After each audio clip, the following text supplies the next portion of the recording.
Thank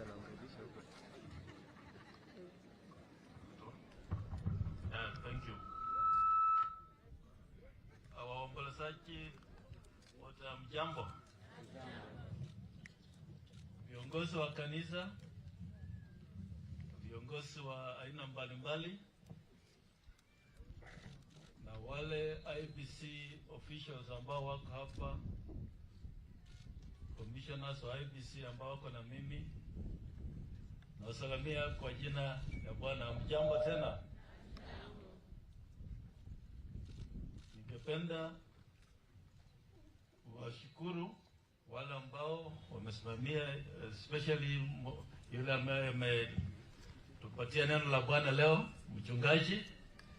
Neno tumesikia na tunashukuru bila mmetuombea. Hapa kuna Commissioner Boya Molu ambaye amesimama upande huu Molu, akifuatiwa na CEO wa IEBC Bwana Hussein Marijan. Yeye ndiye anasimamia staff wote wa IEBC, permanent staff karibu 1000. Na upande wangu wa kulia ni Professor Kulie ambaye ni commissioner wa IEBC. Ningependa kusema Marijan na sasa maneno moja tu alafu tuendelee.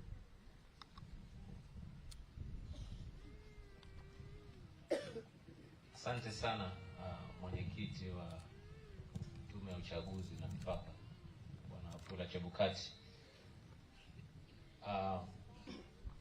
familia ya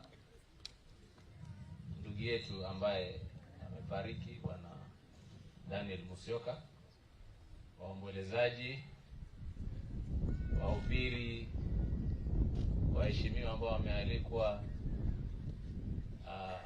ndugu wafanyikazi wa IEBC, watu wa media, amjambo.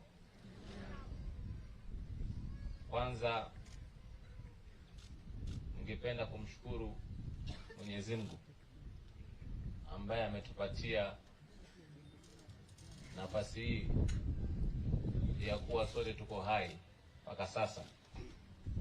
Pili, tunapenda kuwashukuru familia ya ndugu yetu ambaye amefariki kwa kustahimili katika janga hili ambalo limewapata. Na sisi kama wafanyikazi wa IEBC tumekuja hapa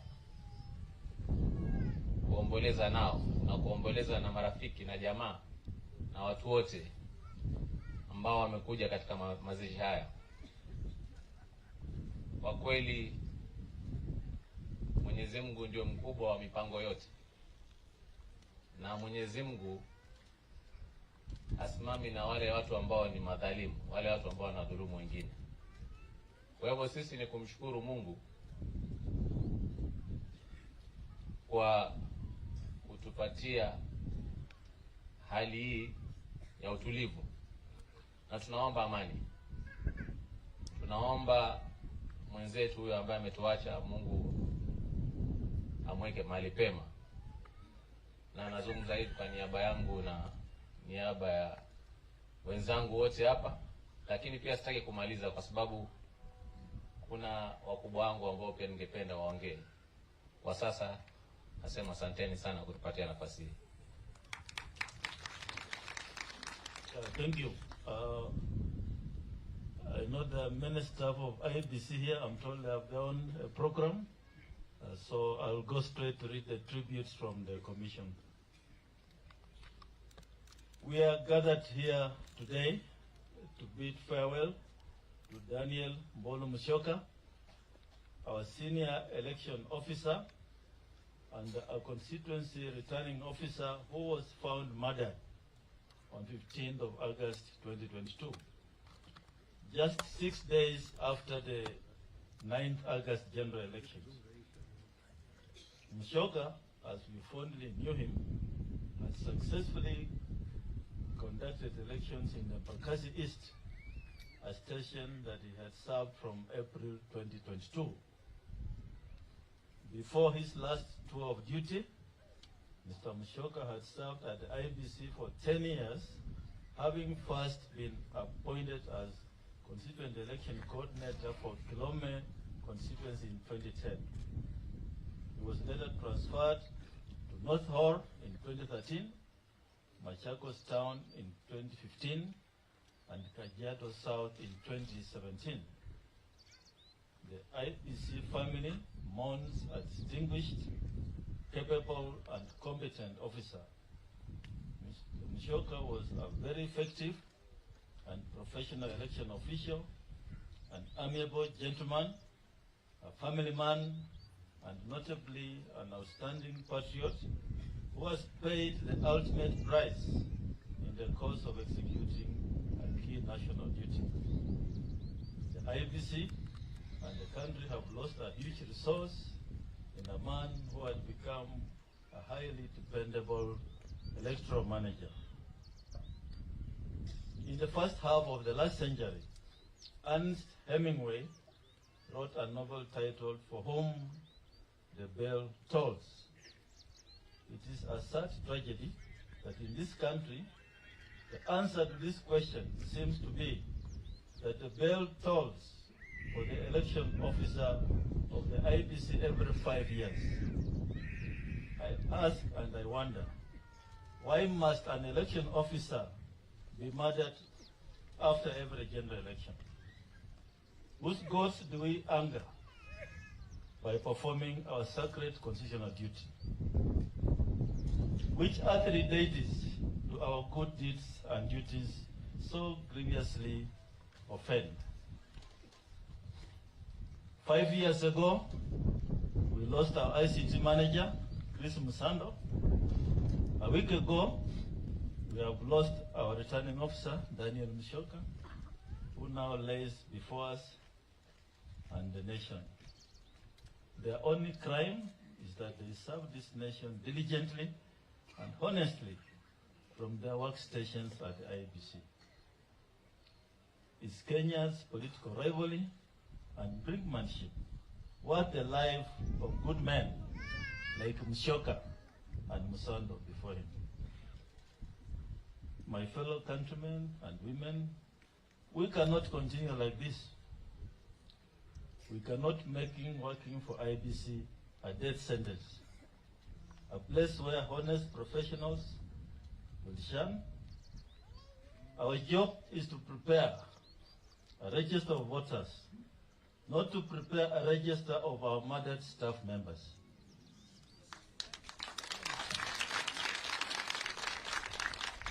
Our job is to prepare for polls, not to be prepared to be poll bearers of our murdered staff. It defies logic that with the sophistry and technological capabilities that criminal agencies have, they have not been able to resolve these mysterious murders of our staff. It's time that these agencies lift their constitutional, statutory, and operational calling and conclude investigations to see these troubling, tragic murders resolved.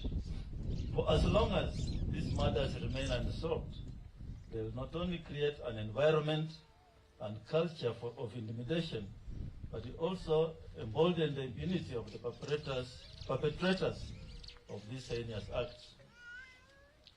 Serving in IEBC, such a vital institution in our constitutional order and democratic framework, should not be an inherently hazardous occupation.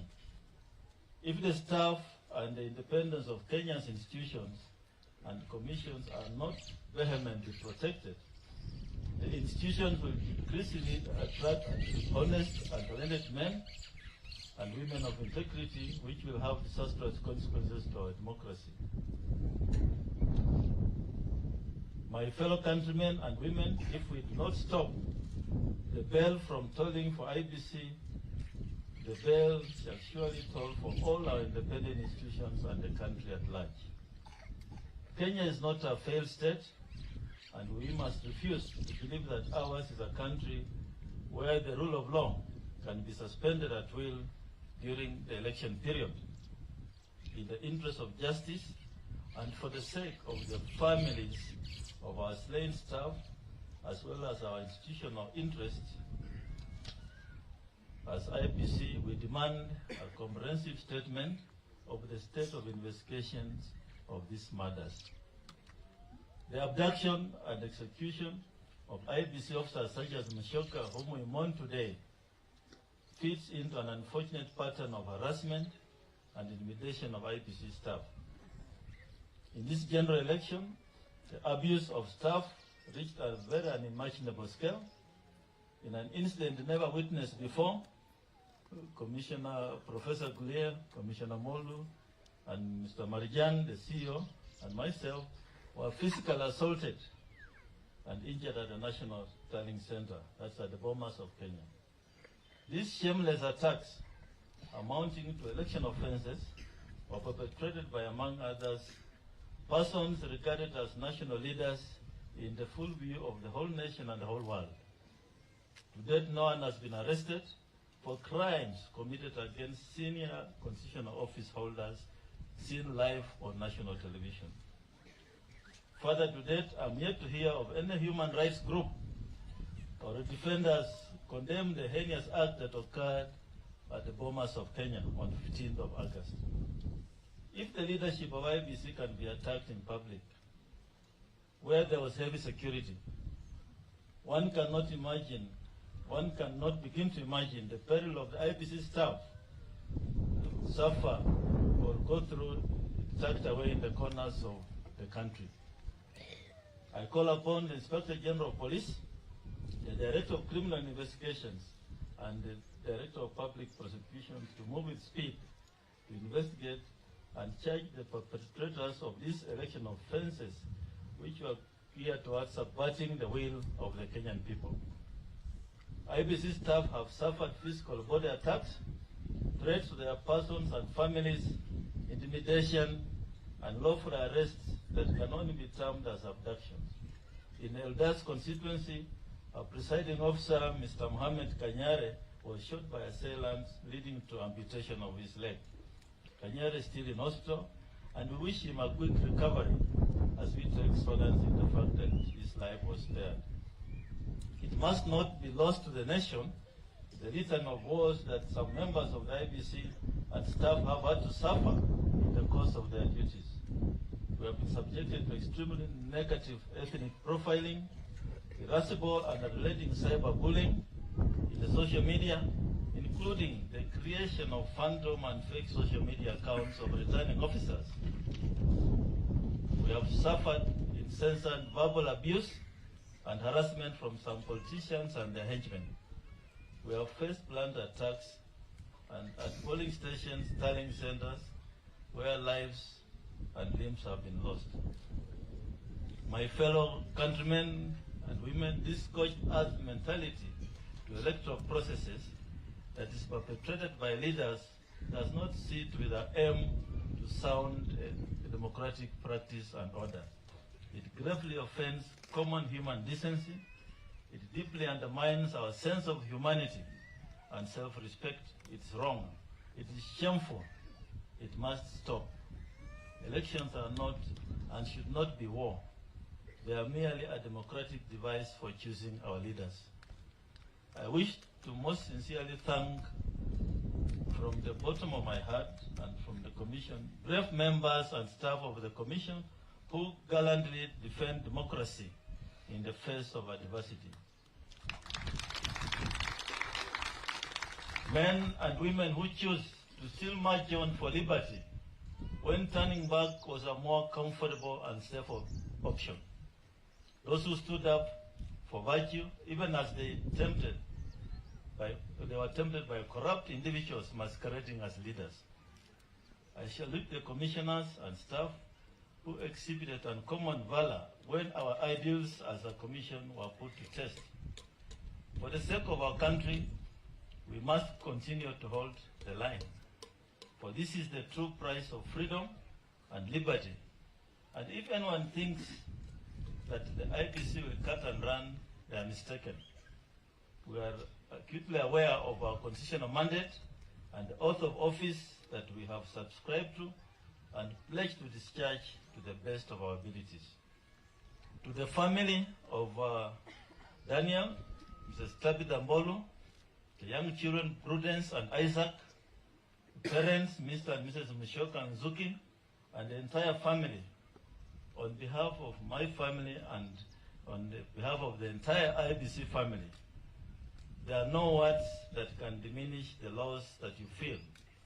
But please receive my deepest condolences and those of the Commission, and take comfort that Musyoka died defending its ideals of independence and impartiality while serving this country to the best of his abilities. Indeed, your husband, your father, your son, your brother died a hero. Be assured that his legacy is safe, his service deeply appreciated, and forever recognized by the Commission. The world may take little note, but to us, Musyoka is one of the unsung heroes of our times, where honesty and integrity is not a common virtue.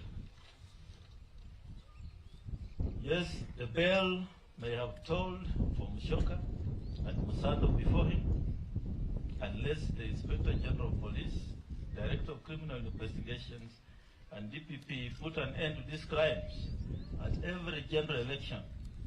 Through immediate and conclusive action, the bell shall surely toll for this country, its democracy, its constitution, and its people. May the soul of Daniel Mbolo Musyoka rest in eternal peace. That is the message from the Commission.